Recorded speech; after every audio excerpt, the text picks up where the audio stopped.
Um bom dia a todos e todas. Eu é que agradeço, Padre Heitor, esse convite para mediar essa primeira mesa da nossa Semana Teológica. É com muita alegria que aceitei esse convite para apresentar e para mediar esse tema que será apresentado pelo nosso querido Padre André. O tema de sua conferência será Eventos Cristológicos Pré-Nicenos, Principais Correntes Heterodoxas. E apresentando um pouco, ainda que muito sumariamente, brevemente, o currículo do Padre André.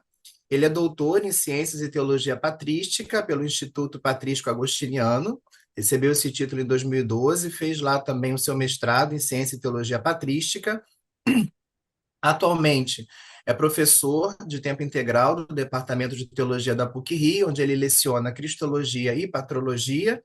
É também coordenador da Iniciação Teológica à Distância, esse serviço, essa possibilidade de formação oferecida também pelo nosso departamento, e atua com projetos de pesquisa na área de patrologia e cristologia.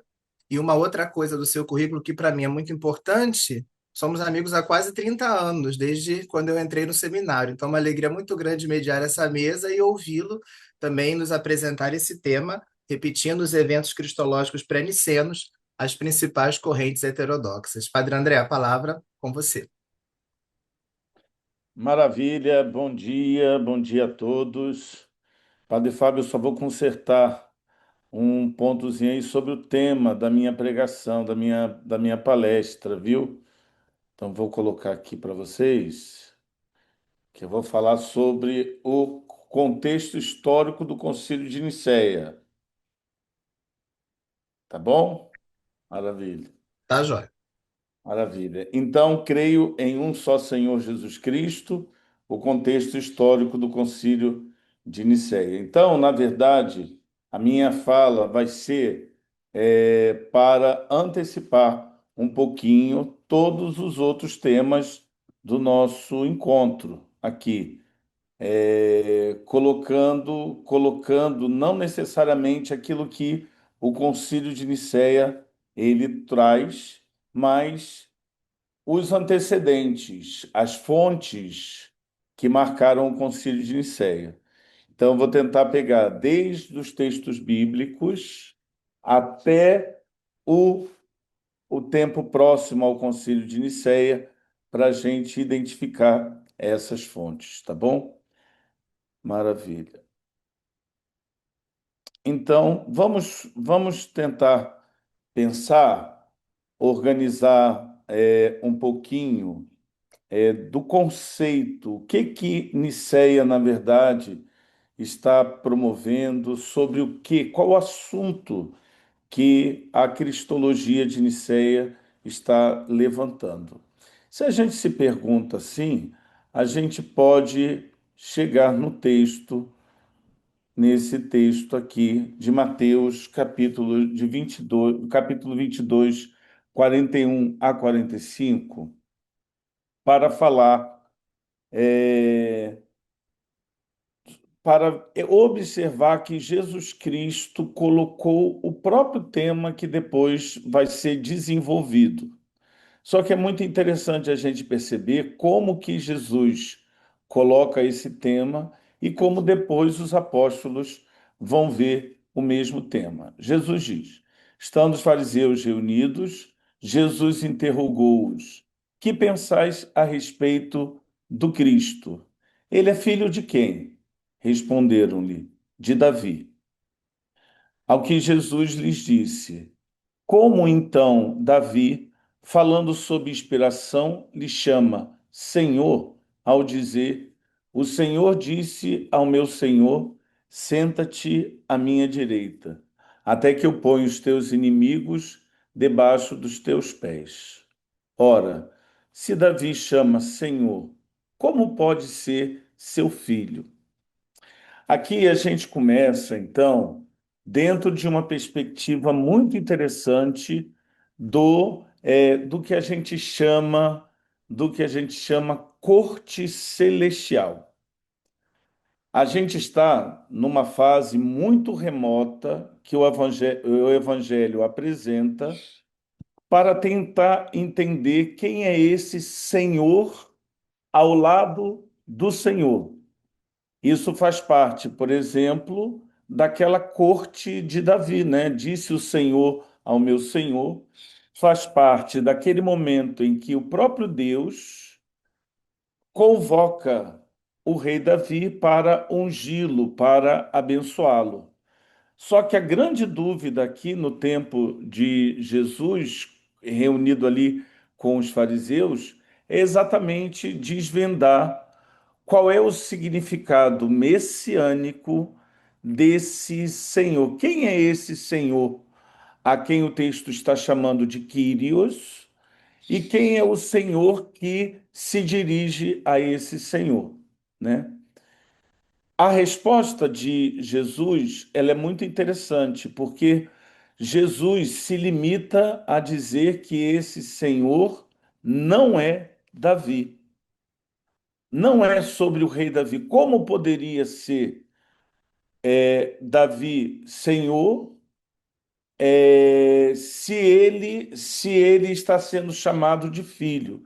Então a gente tem aqui, ó, as questões que rodeiam esse texto de Mateus a respeito do Messias, quem é esse filho, e Davi, que chama Deus de Senhor.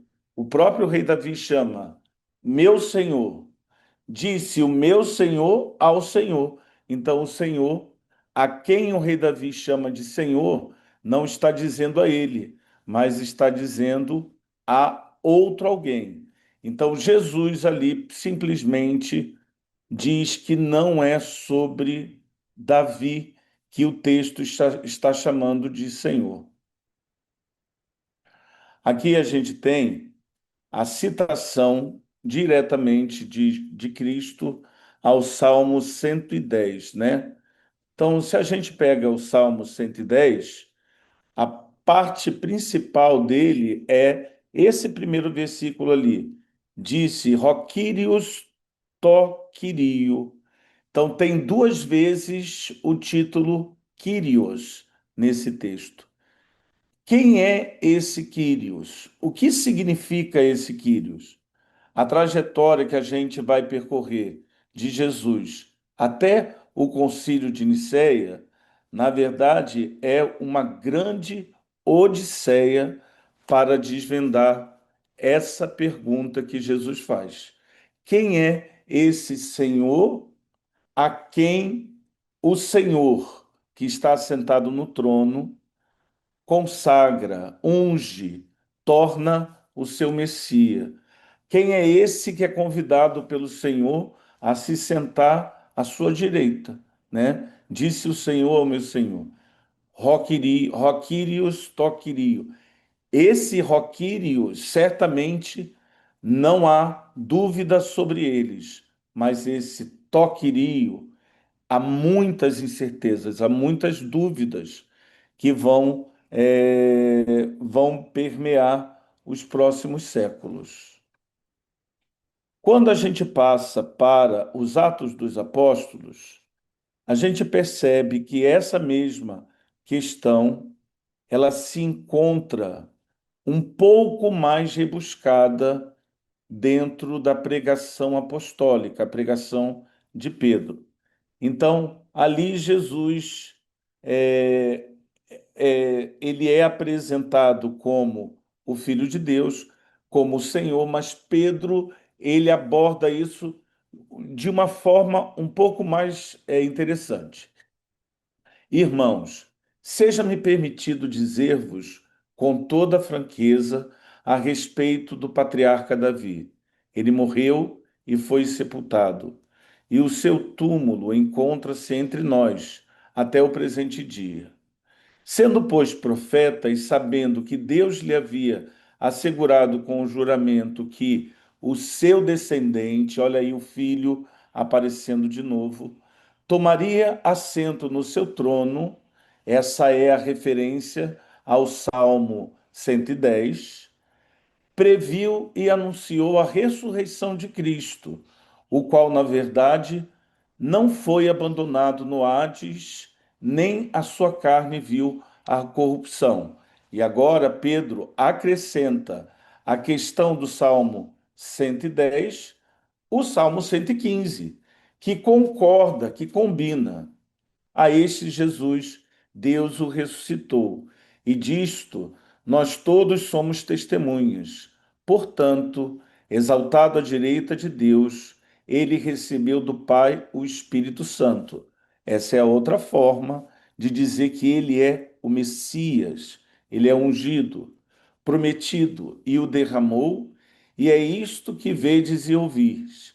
Pois Davi, que não subiu aos céus, afirma: Disse o Senhor ao meu Senhor: Senta-te à minha direita, até que eu faça dos teus inimigos um estrato para os teus pés.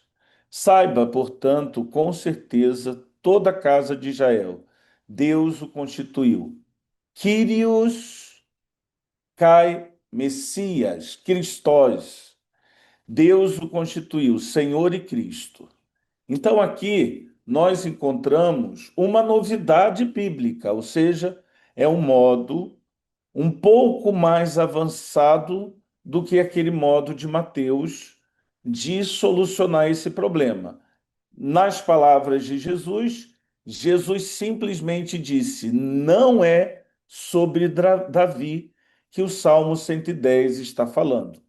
No texto de Pedro, a gente ouve já Pedro dizendo: não é sobre Davi, mas é sobre Jesus Cristo, o Filho de Deus.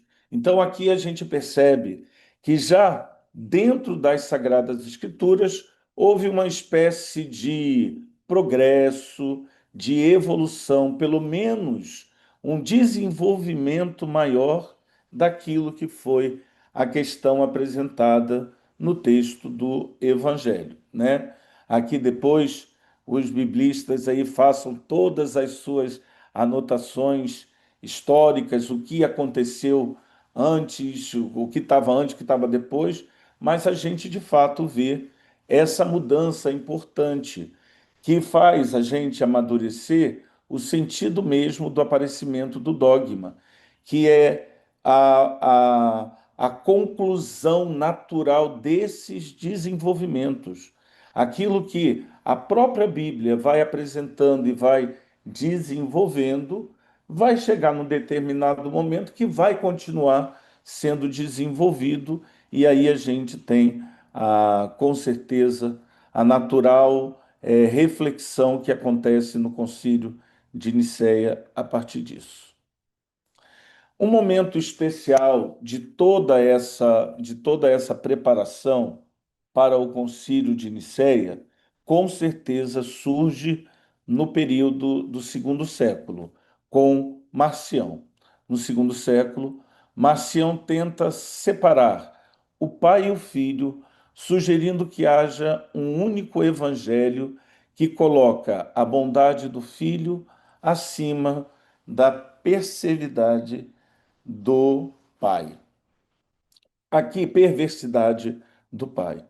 Então, aqui, para mim, importa muito mais que a gente entenda o método de Marcião do que a doutrina de Marcião. Daqui a pouquinho eu vou mostrar que a doutrina ela tem umas coisinhas interessantes, mas o método de Marcião. O que é o método de Marcião?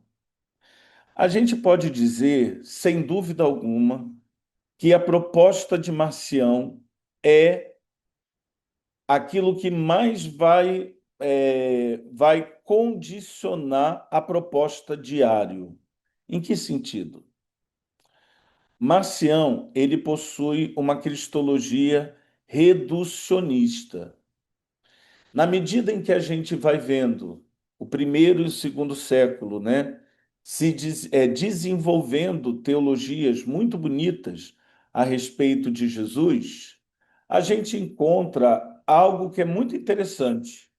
A gente encontra sempre a necessidade de explicar um tema cristológico com outro tema cristológico. Então, por exemplo, basicamente, o Evangelho de Marcos, ele tenta explicar que o Filho do Homem é o Filho de Deus. O Filho de Deus é o Filho do Homem. Os evangelhos, eles não sabem operar apenas o interesse por um dos títulos cristológicos. Eles não sabem dizer, olha, eu me preocupo com Jesus, o Filho do Homem. O que que significa Jesus, o Filho do Homem? Eles não fazem isso, eles sempre colocam um título ao lado de outro título, uma afirmação ao lado de uma outra afirmação. As heresias, elas vão promovendo uma espécie de reducionismo desse método que é bíblico e, ao mesmo tempo, é um método patrístico. E como se faz isso?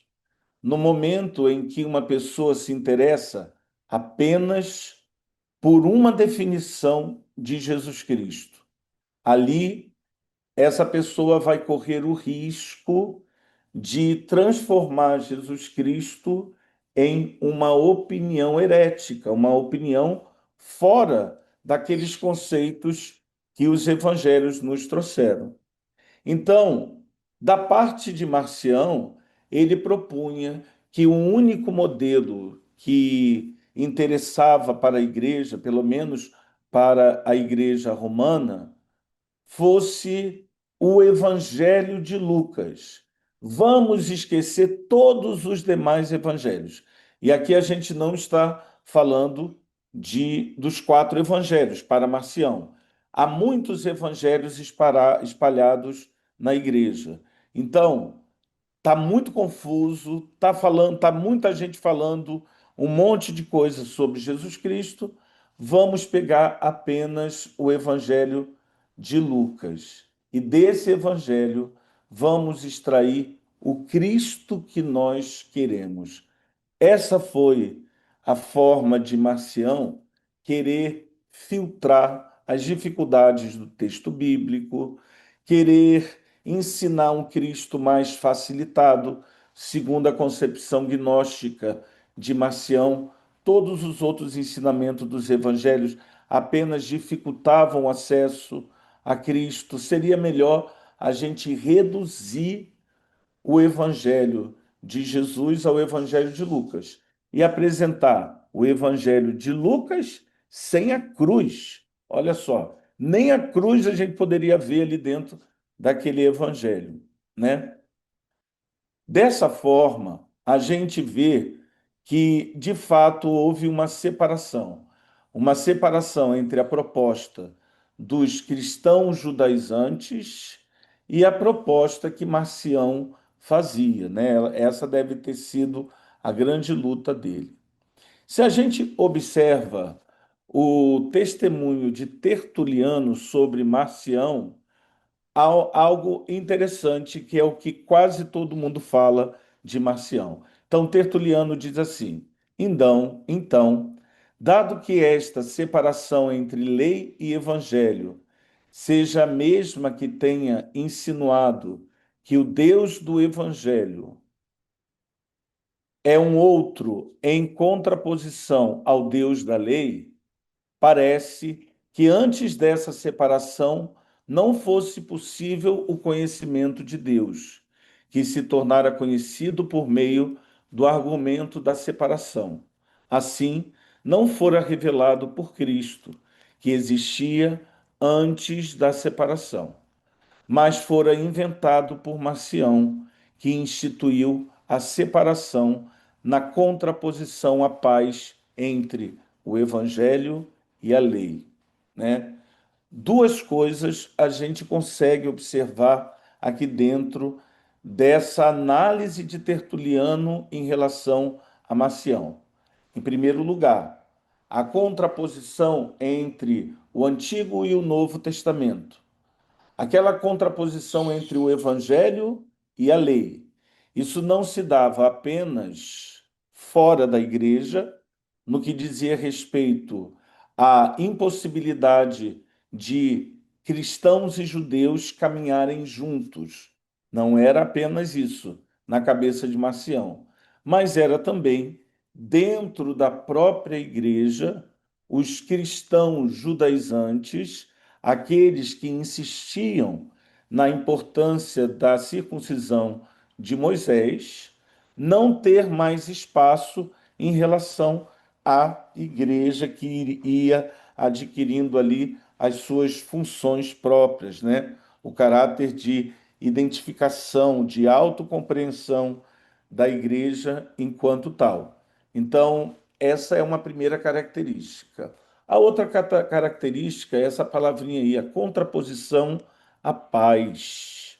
Então, de um certo modo, o Tertuliano, ele, eu não sei com que critério ele faz isso, mas ele está falando que surgem é, disputas cristãs que acabam influenciando no convívio social, no convívio civil. Então, a pensar em Roma, o São Justino ele dizia que esses conflitos eles existiam, mas ele aborda isso como algo que fosse mais interno à comunidade cristã. Agora, no período de Tertuliano, pode ser que exatamente essas questões dentro da igreja já estejam crescendo e agora, de alguma forma, comecem a pipocar na sociedade. Esse vai ser o grande problema que o Constantino vai ter que afrontar. O Concílio de Nicéia nada mais é de uma disputa interna ao cristianismo que vai se fazer cada vez mais intensa, mais intensa, mais intensa, a ponto de respingar em todo o Império Romano, influenciar a paz dentro do Império Romano. Então, essa vai ser a preocupação principal do Constantino. Mas eu gostaria de mostrar para que a gente tentasse repensar um pouquinho sobre as funções teológicas do Concílio de Nicéia, a opinião de Justino. Justino diz assim: ó, os maus demônios também lançaram à frente Marcião do Ponto, que agora ensina a negar o Deus Criador de tudo que é celeste e terrestre, assim como o Cristo, Filho de Deus, que foi anunciado pelos profetas. E prega, não sabemos qual, outro Deus fora do Criador de todas as coisas, assim como outro filho seu. Nós, com Justino, estamos em Roma em 165. Com Tertuliano, nós estamos na África em 220. Então, no meu modo de pensar, aquilo que mais nos aproxima de Marcião é Justino, muito mais do que Tertuliano.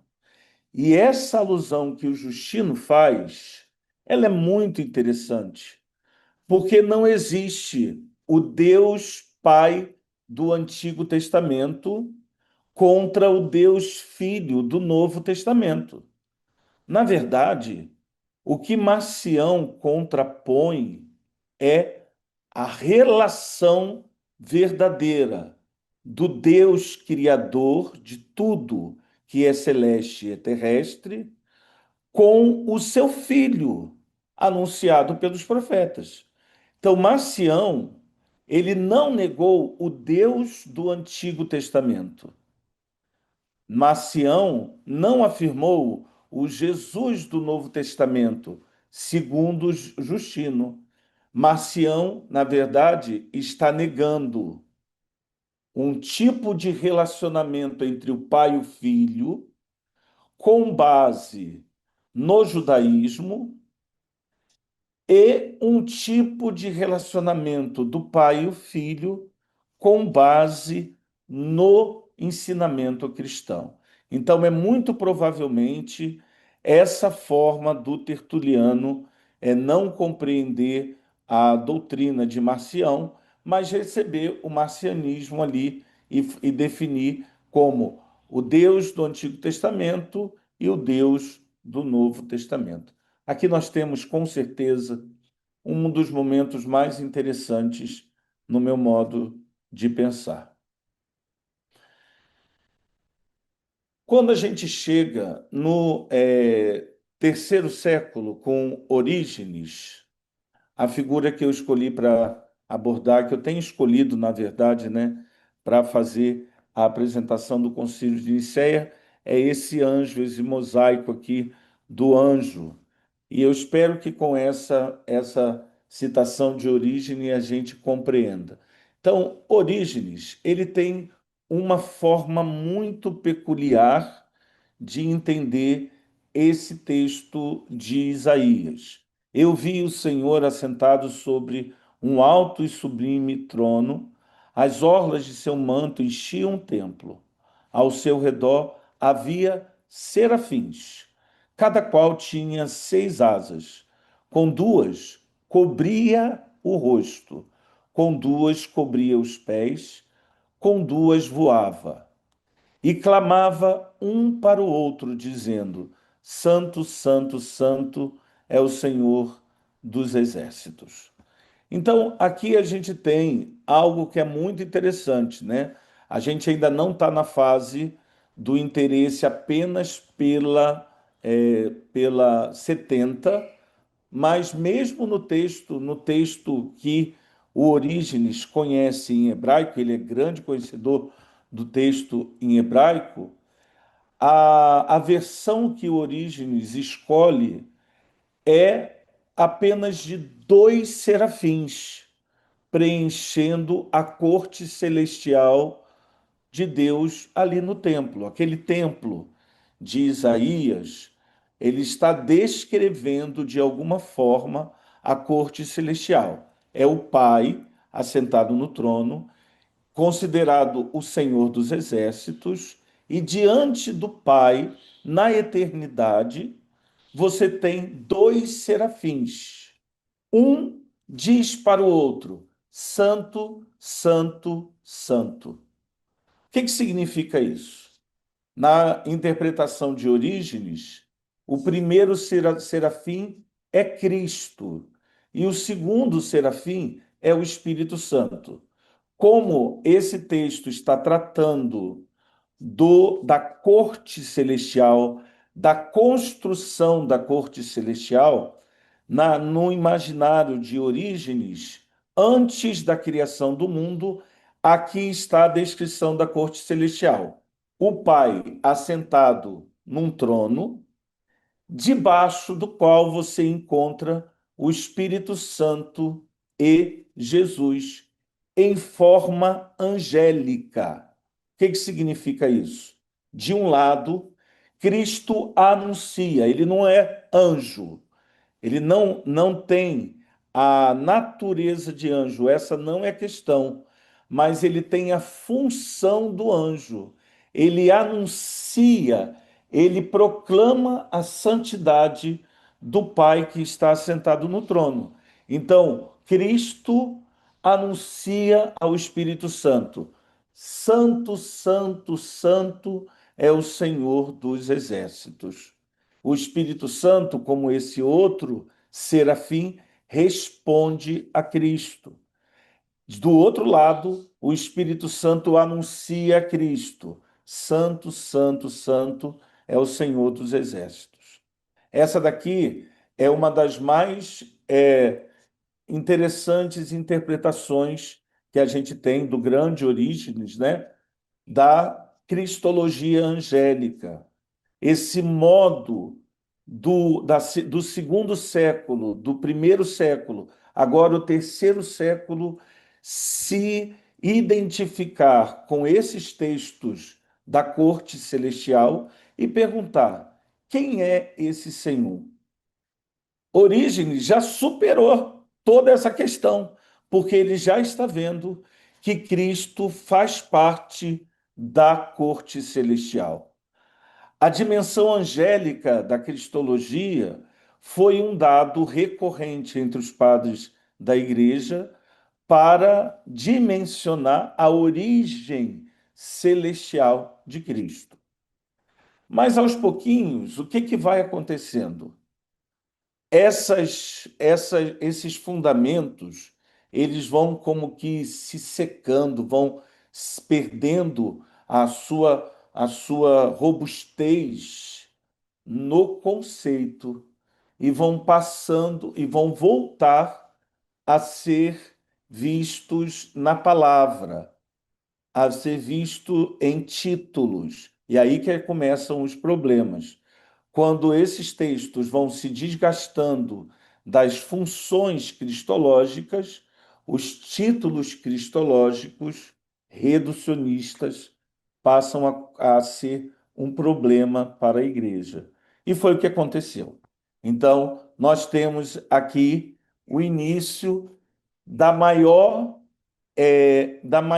redução que a gente já viu na história, até o quarto século, que é essa que o Ário vai tentar propor.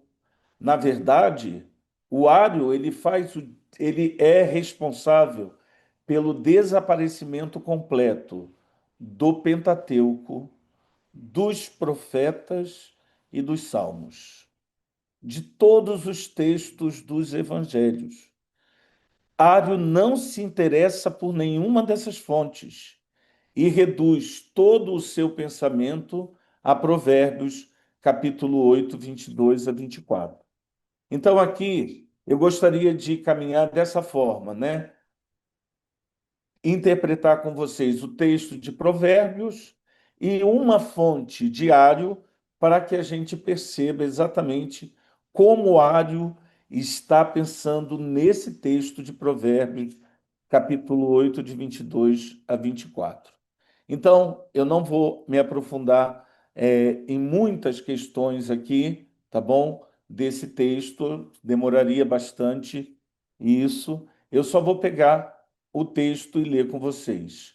Segundo a 70, o Senhor fez de mim princípio dos seus caminhos para as suas obras. Antes do século, estabeleceu-me no princípio, antes de ter criado a terra, antes de ter criado os abismos, antes de ter feito jorrar as fontes das águas. Aqui nesse texto, nós vemos que algumas palavras se tornaram fundamentais, como ectisen, que significa criar, etemeliolisen, que tem um acento aqui retraído por causa desse me, aqui fundou-me, é o sinônimo de gerou-me. Depois é daqui que a gente viu o texto, a noção de geração aparecer. Mas o fato é que nesse texto nós vemos outros princípios que devem ter sido responsáveis para a chamada de atenção desse texto. Então, se a gente olha aqui, isso é muito interessante, o texto de Provérbios, ele mantém, mesmo sendo um texto reducionista, mantém alguns princípios da cristologia do primeiro, segundo e do terceiro século. As palavras importantes que a gente vê, por exemplo, Kyrios, então com certeza está levando a gente de volta para aquele probleminha ali dos dois Kyrioi. Arqué, que eu defino aqui como uma das principais, já dentro das fontes arianas e das fontes do Concílio de Nicéia. Abismo, que significa abismo e fonte das águas, Pegaston, Hidaton. Essas duas palavras, elas nos colocam imediatamente dentro do contexto gnóstico, os abismos. Imaginem vocês que o Irineu de Leão dizia que antes mesmo da figura do pai, para alguns gnósticos, havia um princípio absoluto chamado do abismo. Então, com certeza, E teve muita história desse texto até ele chegar na forma como chega para o Ário. Então, Ário vai se preocupar em dar conta dessas coisas todas a partir do ele me criou e ele me fundou, ele me gerou. É claro que aqui Ário já está fazendo um salto. Ele está chamando Jesus Cristo de sabedoria e de palavra, de logos. Quando ele encontra a logos Christologia, ou seja, quando ele encontra Cristo igual a sabedoria, essa sabedoria na cabeça de Ário deve compreender aquela figura angélica dos anos anteriores. Então, todas as tradições da corte celestial agora estão presentes em uma palavra, a sabedoria. E é assim que o Ário lê Provérbios. Ele escuta Jesus Cristo como sabedoria de Deus, como um anjo de Deus dizendo: O Senhor me criou. Não importa mais o Salmo 110, não importa mais o, o texto do Salmo 15, tudo aquilo que os outros textos fizeram, o que está importando é Ário está ouvindo a sabedoria como um anjo, dizendo: O Senhor me criou. E ninguém vai tirar isso da cabeça de Ário.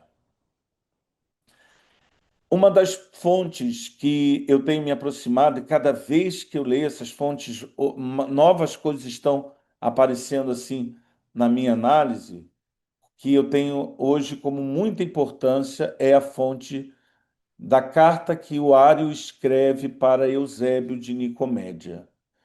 Essa carta, ela é de extrema importância. Por quê? Nessa carta, nós não vemos a opinião do Concílio de Nicéia a respeito de Ário. Nós vemos Ário falando em seu próprio nome, transmitindo para nós qual é a sua intenção em relação a Jesus Cristo. Então, vou ler um pouquinho, quando for necessário, eu paro aqui para explicar. Ao senhor Eusébio, muito querido pelos homens fiéis a Deus, ao apoiarem opiniões sobre as coisas retas. Olha só, pessoal, a gente está antes do concílio de Nicéia. E certamente a gente tem dois elementos importantes aqui: um elemento cristão e um elemento civil. Ário, em relação às coisas da igreja, pensa que ele é ortodoxo, que ele é o que levanta a opinião sobre as coisas ortodoxas, sobre as coisas retas. E na sociedade, ele é tido como um homem temente a Deus, um homem piedoso, um homem verdadeiro, né? E assim, inclusive, ele foi conhecido nos círculos de Alexandria, um homem muito bem requisitado por causa da fama de piedade que ele tinha.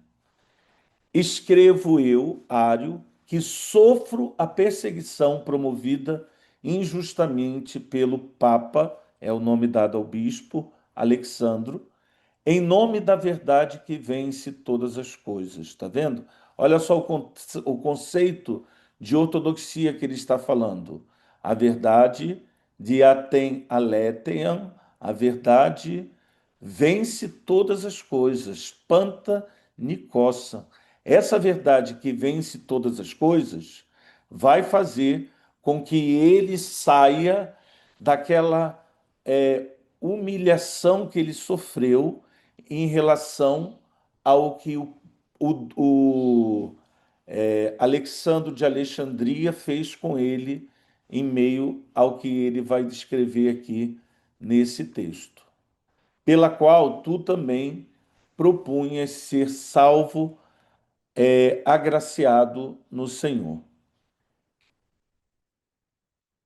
a afeição que tens aos irmãos em nome de Deus e do seu Cristo. Olha só o modo como o Ário usa essa palavra, de Deus e do seu Cristo. Com certeza não tem nada a ver com o que o Tertuliano dizia de, eh, de Marcião. Não tem nada a ver com aquilo que Justino afirmava, embora seja muito próximo. Mas essa formulação diário de Deus e do seu Cristo coloca a gente na verdadeira dimensão de um marcianismo. Ou seja, é a compreensão, é a tentativa de compreender o Messias ao lado de Deus, o Cristo ao lado de Deus. Como que podemos compreender? A piedade permite Ário de ver Cristo junto com Deus, mas ela não permite que a fé cristã exponha em Ário algo mais profundo.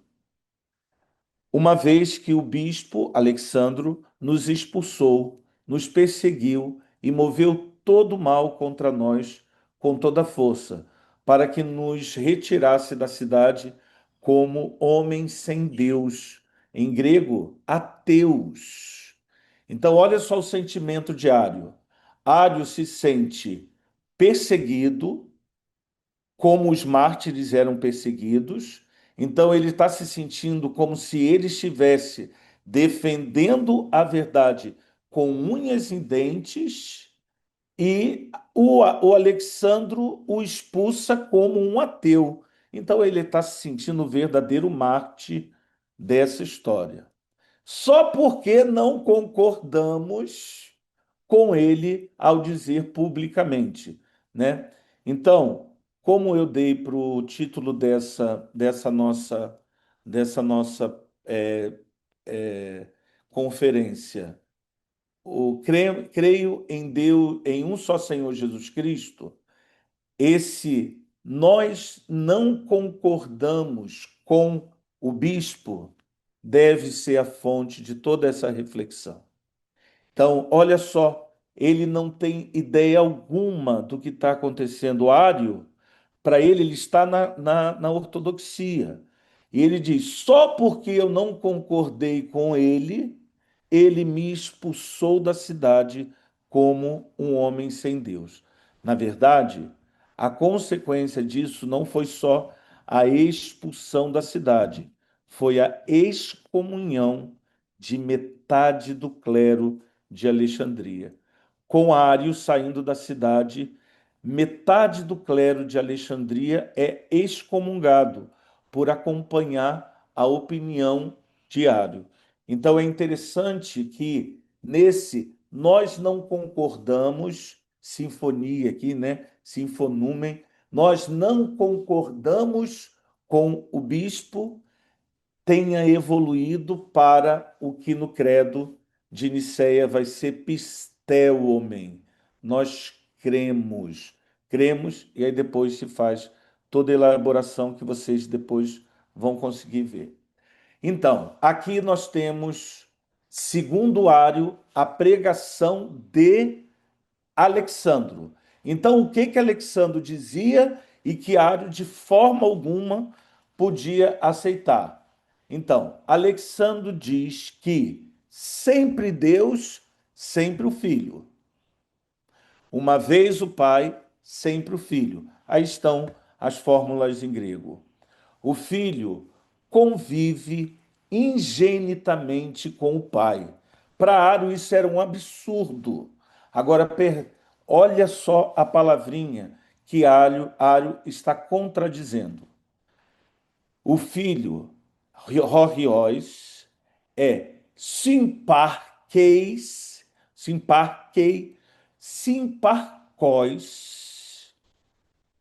Literalmente, isso significa que o filho é arqué com o pai. É inadmissível para Ário que a gente coloque dois arqués ali em Provérbio. Por isso, ele não consegue ler o texto do Provérbios, que lá a gente viu, como a gente viu, né? Lá no texto da Septuaginta está: o Senhor fez de mim arqué, colocou-me como arqué de suas obras. Ário não vai conseguir entender que Jesus Cristo é um arcós, que é um arqué ou que é um arcon. Ele vai colocar Jesus Cristo como uma criatura, não como um princípio da criatura. Então ele acaba mudando. O Senhor me criou no princípio, ao invés de dizer, como sugeria melhor o texto da 70, o Senhor me fundou princípio. Então, aquela palavra princípio ali sofre uma alteração na hermenêutica de Ário. É interessante, né?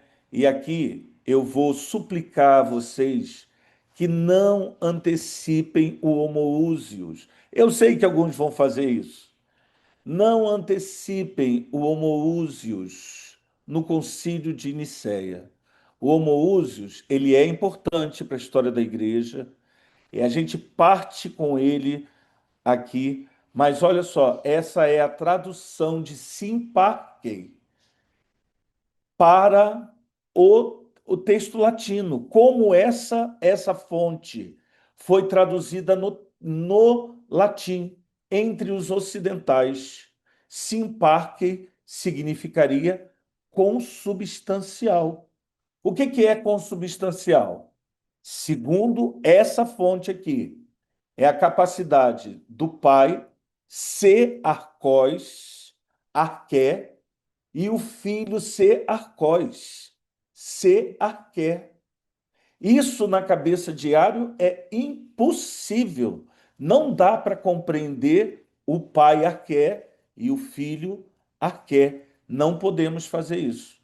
E de alguma forma, a isso, quando traduziram esse texto, os latinos traduziram como consubsistit, consubstancial, ou seja, subsiste com, tem a mesma substância que o pai. É interessante, pelo menos. É sempre gerado, ingênito gerado. Nem por conhecimento, nem por honra, Deus precede ao Filho. Sempre o Filho, pois é sempre o Pai, do qual é Filho de Deus. Então, eu poderia também alongar-me um pouquinho mais aqui, mas vale a pena a gente recuperar essa dinâmica desse texto aqui nos padres capadócios e como os padres capadócios usaram muito bem a linguagem de Alexandre de Alexandria para solucionar esses grandes problemas. A gente, infelizmente, não tem tempo para isso. Aí agora, depois de ter negado Alexandro, Ário passa a dizer qual é o seu pensamento, o pensamento que ele garante ser o pensamento ortodoxo. Nós aprendemos e assim ensinamos. Ou seja, aquilo que eu recebi, eu estou transmitindo. Ele está falando como quem está falando em nome das tradições dos primeiros séculos. Que o filho não é ingênito, nem de algum modo parte do ingênito, nem formado pelo seu substrato. Então aqui a gente vê que dentro da perspectiva teológica surge essa palavrinha aqui, ó, que ela vai variar muito, ela vai ser muito importante, o hipoqueimeno. O hipoqueimeno, na verdade, vai ser mais importante do que o homoúsio.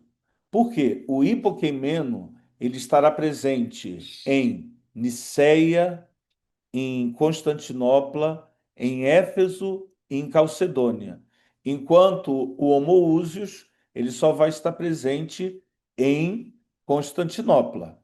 Mas esse hipoqueimeno significa aquele lugar, aquele substrato, a base da unidade entre o pai e o filho, Aqui nós estamos falando que a base da unidade, da relação, é o arqué.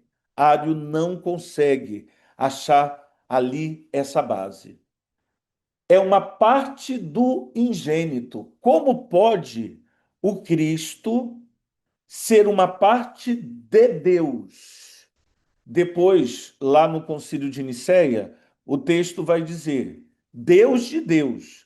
Mas espera aí, como que isso pode ser? Se todos os filósofos nos disseram até o presente momento que esse é o absurdo da filosofia. Essa é a extravagância da lógica de Deus. Não pode sair uma parte do infinito.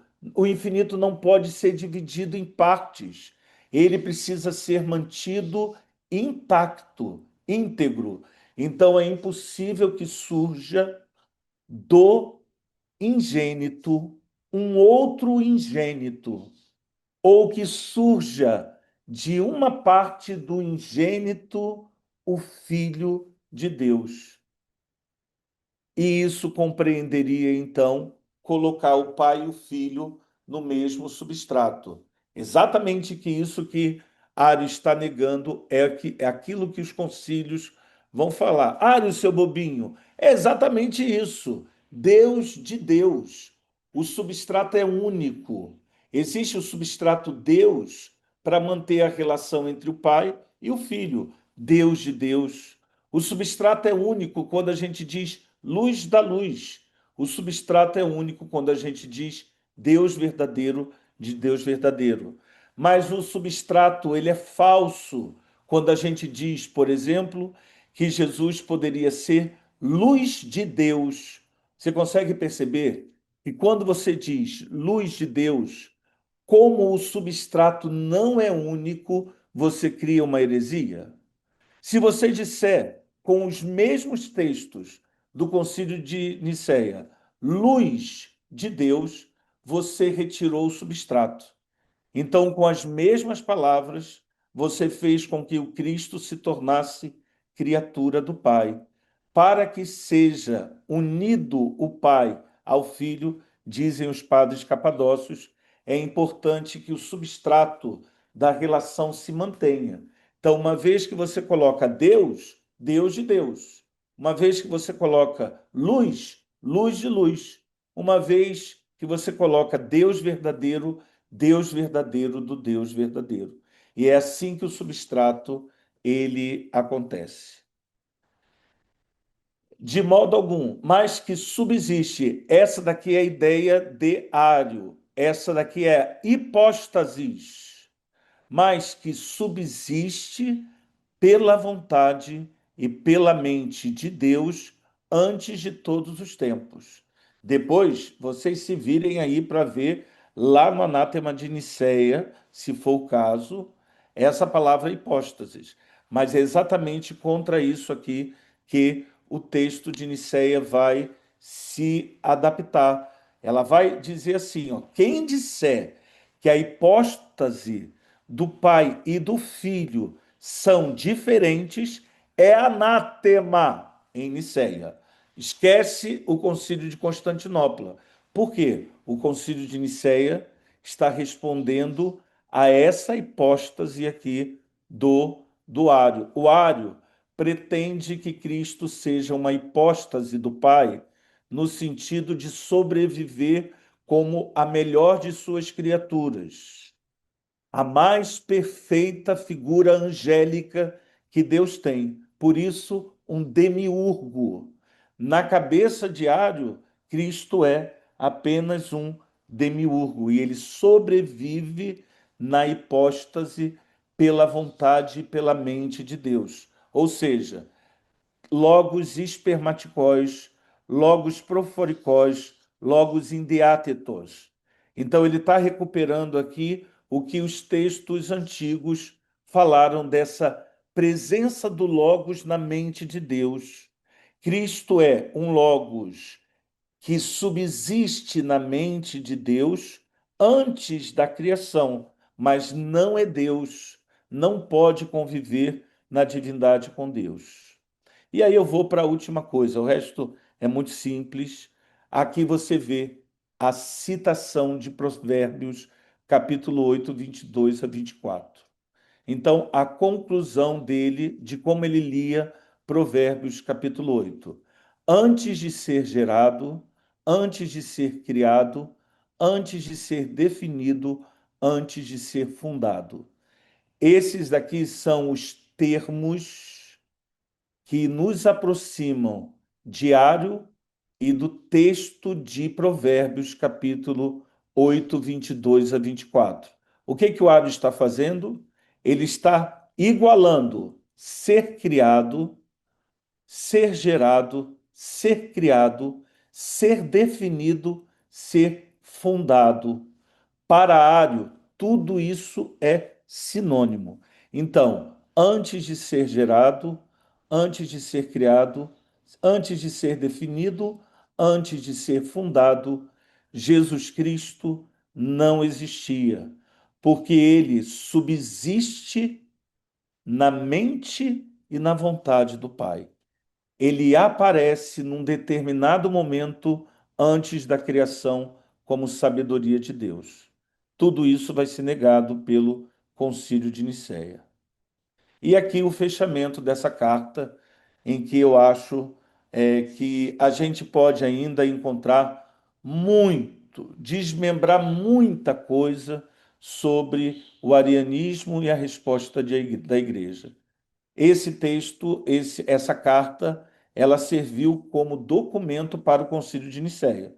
Então, eu tenho certeza que aqui a gente tem algo muito interessante. Para Ário, o filho tem um princípio. Ele é quem a quem. Ele tem o princípio.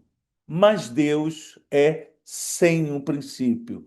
Deus é anacós.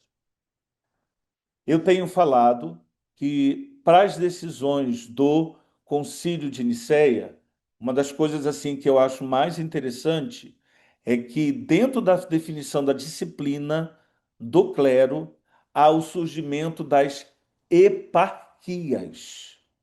O que é uma eparquia? Por detrás dessa palavra eparcós, eparquia, a gente começa a perceber que os problemas teológicos, a não concordância entre o pai e o filho, na verdade, resultava nos problemas eclesiológicos, a não submissão de um padre a um bispo.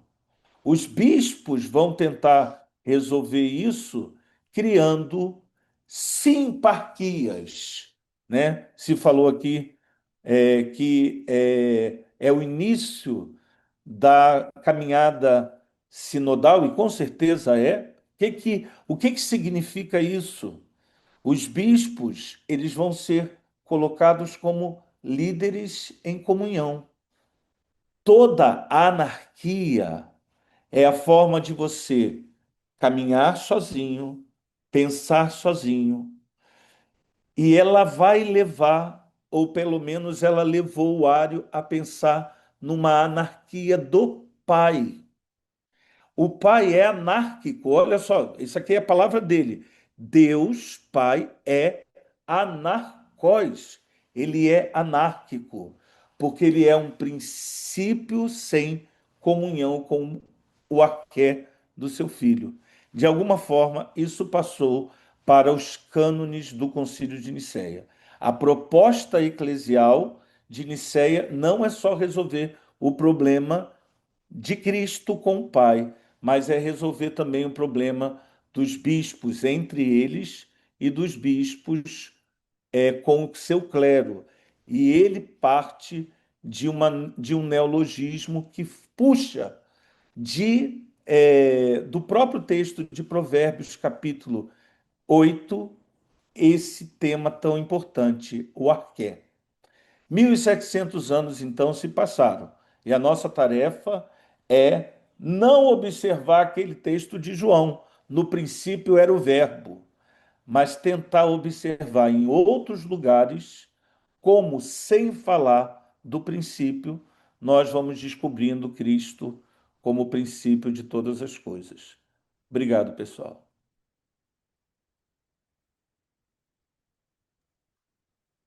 Nós é que agradecemos imensamente a sua conferência, Padre André, que tão bem nos apresentou, nos colocou a par desse contexto histórico do Concílio de Nicéia, das inúmeras dificuldades para se interpretar o texto bíblico, né?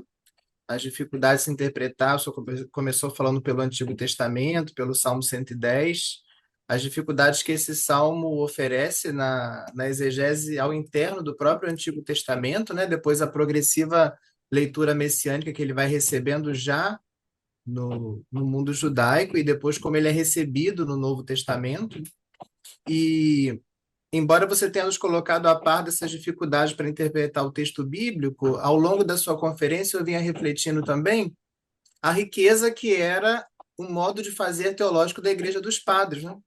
Porque, na verdade, é um modo de fazer teológico que parte não de qualquer coisa, mas daquilo que é elemento essencial para a fé, que é a própria Escritura, né? A tentativa de discernir, de compreender o sentido do texto bíblico, né?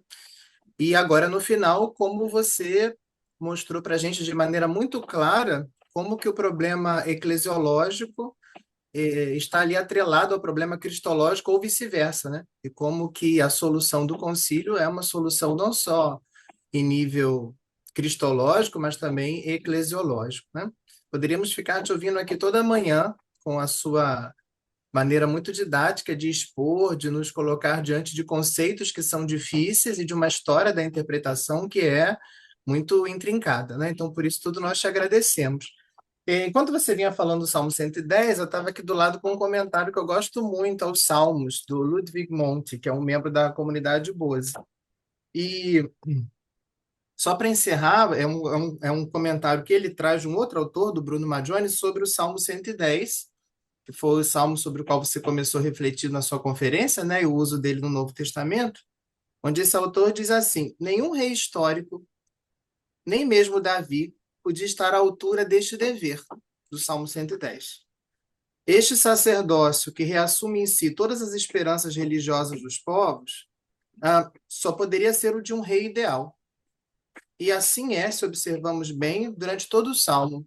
Esse comentário aqui ele vai mostrando como que no Salmo 110 a figura do rei está estreitamente vinculada à figura de Deus. A figura delineada do rei, cuja realeza é um reflexo daquela de Deus, não foi nunca realizada por nenhum rei de Israel e por nenhum outro. Um desejo constantemente frustrado, mas nunca abandonado. Se transformou então em uma esplêndida promessa messiânica. O rei sentado à destra de Deus e sacerdote, segundo Melquisedeque, será o rei Messias que virá. Então, essas palavras eu queria, assim, sintetizar um pouquinho do que você falou logo no início sobre o Salmo 110 e a recepção dele no Novo Testamento, né? Agora eu pergunto, Emanuel, se nós temos perguntas. Ele quer separar as perguntas e encaminhar. Deixa eu ver aqui. Nós tivemos duas perguntas aqui no chat diretamente. Deixa eu abri-las. Me dá um instante. Você quer que eu leia? Eu lhe mando por mensagem? Como você prefere? Eu acho que eu achei. Deixa eu ver. A primeira aqui do É de Júlio, não é Júlio isso? César. Isso, Isso. Acho que elas estão em sequência. Eu vou isso. ler as duas, Padre André, e aí você responde, pode ser? Ah, Claro. então, assim, primeira do Júlio. Em face ao ponto citado por você a respeito da extrapolação do problema intramuros da Igreja sobre o mundo extramuros, já o tempo de Marcião, poderia nos falar um pouco mais a respeito do influxo da Igreja sobre o mundo externo, já nos primeiríssimos séculos, apesar de ser ainda ilegal? E a outra pergunta do Rafael. Esse mesmo pensamento diário se desdobra no tempo, especificamente em relação à identidade de Cristo no mundo contemporâneo, advindo do próprio cristianismo, testemunhas de Jeová e, consequentemente, também fora do contexto cristão, ao igualar, limitá-lo como mensageiro e não a própria mensagem. Muito bem. Aqui a primeira pergunta é muito interessante, porque a gente tem. estudos novos, estudos recentes promovidos pelo professor Ângelo de Berardino, se interessaram por ver quais eram as influências dos textos jurídicos do segundo e do terceiro século. Aquilo que aparecia, né, aquilo que era promulgado contra os cristãos, de fato era colocado em prática. Então, é muito interessante, porque é um estudo também muito recente, né, que fala sobre essa promulgação. Vamos pensar em três grandes perseguições: a perseguição de Décio e Valeriano e a perseguição de Diocleciano. Nessas perseguições, o mandato, ele dizia assim, ó, é necessário que a gente destrua todo cristão. Não precisa mais de denúncia. Onde tiver um cristão, que sejam destruídos. Só que o professor de Berardino, ele observa a seguinte coisa: mas os cristãos não foram tratados assim. Ou seja, se você vai em Roma, em Cartago e em Alexandria, nesses grandes centros, você teve sim uma perseguição mais forte, mas em toda parte do interior do Império Romano, ali na Grécia, de forma muito interessante, na região de Antioquia, na Turquia, a gente vê que não aparecem tantos mártires. Não há nomeação de tantos mártires. E aí, perguntando sobre o porquê, ele fala: aqui já está acontecendo a conversão de magistrados, de políticos, de governadores, que boicotam a lei imperial. Então, de alguma forma, a gente não vai precisar chegar no quarto século para ver essa grande influência dos cristãos em meio ao âmbito civil, porque isso já está acontecendo mesmo antes de Constantino.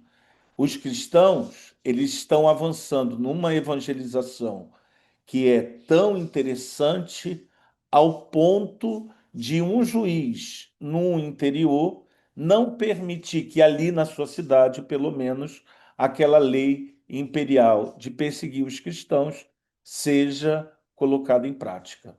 Então, a gente pode dizer que o início do quarto século ele já se impõe como um percentual elevado de influência do cristianismo. Claro que não vai ser a mesma influência que esse cristianismo vai alcançar no final do mesmo século. Lá no final do mesmo século, a gente pode dizer que o paganismo perdeu tanto espaço que começou a ter o mesmo percentual que os cristãos tinham no início. Então é uma reviravolta que eles chamam, né? Aqui no início a gente pode dizer assim que há uma pequena influência e robusta influência do cristianismo a ponto de marcar as sociedades. No iníciozinho ali do 325, quando a gente vê isso, o cristianismo, ele em relação à fé pagã, ele ainda é tímido, mas ele consegue alcançar com uma questão do arianismo todo o Império Romano. Isso é tão interessante que o Constantino chega a dizer assim no início da sessão de abertura de Niceia. Ele diz assim: poxa vida, eu acabei de vir de uma grande batalha, uma batalha importantíssima para mim, mas a gravidade dessa batalha, dessa guerra civil, não é tão profunda quanto a gravidade dessa questão que se levantou dentro do cristianismo. Olha só isso. Então, para que o cristianismo chegasse com uma força tão grande no período de Constantino, a ponto de desequilibrar a paz civil, com certeza a gente tem aqui a, aqui a gente tem a influência do cristianismo já demarcada nos primeiros séculos. Espero ter respondido. Segunda questão, é exatamente a mesma coisa, né? O modo como algumas vertentes, como os Testemunhos de Jeová e outros pensadores pensam, né? Um agnóstico pode também ter esse tipo de ideia sobre Jesus, porque eles bebem sempre da mesma fonte. Pensar em Jesus, pensar em Jesus como uma criatura de Deus no tempo, isso é uma dificuldade que ainda resiste até hoje, ou seja, o arianismo ele está presente por detrás desse pensamento e talvez aí o modo de dialogar com essas pessoas seja tentando não partir de Cristo. Ou seja, os padres capadócios viram que partir de Cristo não foi o melhor modo de solucionar o problema com os arianos. No momento em que eles falaram do Pai e viram no Pai a fonte do substrato, né? No Pai nós temos o substrato divino, Deus. Então, viram no Pai o substrato divino. No momento em que eles combinaram no substrato divino o Pai e o Pai é Pai, o Filho é Filho, e o substrato, então, permanece o mesmo, partindo do Pai e não do Filho. Talvez essa seja uma boa solução de diálogo com essas correntes modernas que ainda tenham isso, porque não adianta a gente entrar, né? O porquê o Concílio de Nicéia fala que Jesus Cristo é Deus, vocês, testemunhas de Jeová, têm que acreditar que Jesus Cristo é Deus. Não adianta nada. Não adianta nada. A gente tem que procurar um lugar de diálogo comum. E aqui, com certeza, na figura da divindade, na figura de Deus Pai, foi o lugar onde eles encontraram um bom caminho lá no Concílio de Constantinopla.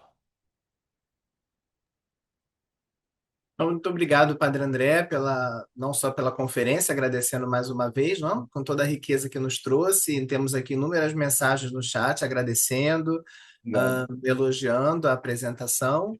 E obrigado também por ter respondido agora ao final essas duas questões que foram colocadas, né? Também com muita clareza e com muita didática para todos nós, né? Eu agora passo a palavra ao Padre Heitor, que eu acredito que já Obrigado. estamos nos encaminhando para o intervalo. Estamos com a pontualidade britânica. Estou edificado com isso, viu? Padre, Padre André, muito obrigado, mais uma vez por sua conferência. Estamos abrindo essa nossa semana com chave de ouro, né? Depois de uma conferência tão brilhante como essa, viu? Muito obrigado. Agradeço de coração. Também, Padre Fábio, obrigado pela sua mediação, pelas suas palavras também.